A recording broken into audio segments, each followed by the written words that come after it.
श्री स्वामी समर्थ, जय जय स्वामी समर्थ. महाराष्ट्र इमारत व इतर बांधकाम कल्याणकारी मंडळातर्फे जी आपल्याला 32 प्रकारचे क्लेम मिळतात, त्या क्लेममध्ये भांडी संच मिळत आहे. अपॉइंटमेंट कधी मिळणार आहे, अपॉइंटमेंट कोणत्या जिल्ह्यामध्ये आज सुरू झालेली आहे, तर आज आहे 22 जुलै 2026. तर आजच्या दिवशी अपॉइंटमेंट कुठे चालू झालेली आहे आणि त्यासाठी बघा अपॉइंटमेंटसाठी तुम्हाला काय करावं लागणार आहे. त्याचबरोबर बघा जी नवीन योजना आलेली आहे 13 जुलै 2026 पासून 4 योजना नवीन JR आलेले आहेत. याच्यामध्ये कोणकोणत्या योजना असणार आहे, तर या शैक्षणिक JR जे काही बदल करण्यात आलेले आहे हे बदल सुद्धा आजच्या व्हिडिओमध्ये जाणून घेणार आहोत. तत्पूर्वी चॅनलवर नवीन असाल चॅनल सबस्क्राईब करायचं आहे आणि हा व्हिडिओ शेअर करायचा आहे.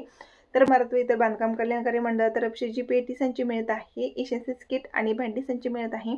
तर कोणत्या जिल्ह्यामध्ये आज अपॉइंटमेंट सुरू झालेली आहे, आज 22 जुलै 2026 असणार आहे. तर बघा आज दुपारी 2च्या पुढे ते रात्री 12पर्यंत ही जी अपॉइंटमेंट असणार आहे भांडी संचासाठी म्हणजे गृहोपयोगी संचासाठी सुरू असणार आहे हिंगोली जिल्ह्यामध्ये. त्याचबरोबर चंद्रपूर जिल्ह्यामध्ये फक्त 30 भांडी संचासाठी अपॉइंटमेंट सुरू झालेली आहे.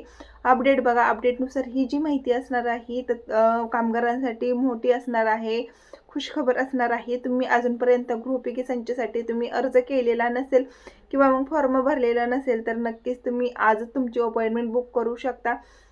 तर अपॉइंटमेंट बुक करण्यासाठी आपल्याला गुगलवरती जाऊन महायुपी वेबसाईटवरती व्हिजिट करायचं आहे. तिथे तुम्हाला गृहोपयोगी संच अशी जी लिंक असणार आहे, महाराष्ट्र इमारत व इतर बांधकाम कल्याणकारी मंडळ गृहोपयोगी संच अशी लिंक तुम्हाला तिथे ओपन करायची आहे. त्यानंतर तुमचा रजिस्टर नंबर टाकून अपॉइंटमेंट बुक करू शकता. तर महाराष्ट्रामध्ये बघा 13 जुलै 2026 पासून 4 योजना बांधकाम कामगारांसाठी नवीन आलेल्या आहेत. त्याच्यामध्ये बघा शैक्षणिक ज्या योजना आलेल्या आहेत त्याच्यामध्ये थोडा काही बदल करण्यात आलेला आहे.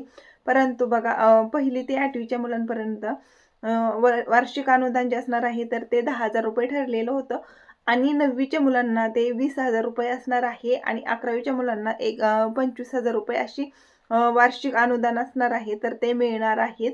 त्याचबरोबर बघा हे जे योजना आहेत त्याच्यामध्ये काही बदल सुद्धा करण्यात येऊ शकतात. त्याच्यामुळे तुम्ही जर बांधकाम कामगार असाल तर तुम्ही आजच आपल्या मुलांच्या या शैक्षणिक शिष्यवृत्तीसाठी तुम्ही आजच ऑनलाईन अर्ज करायचा आहे. आणि आजची माहिती आवडली तर व्हिडिओला लाईक करायचं आहे. चॅनलवर नवीन असाल चॅनल सबस्क्राईब करायचं आहे. धन्यवाद.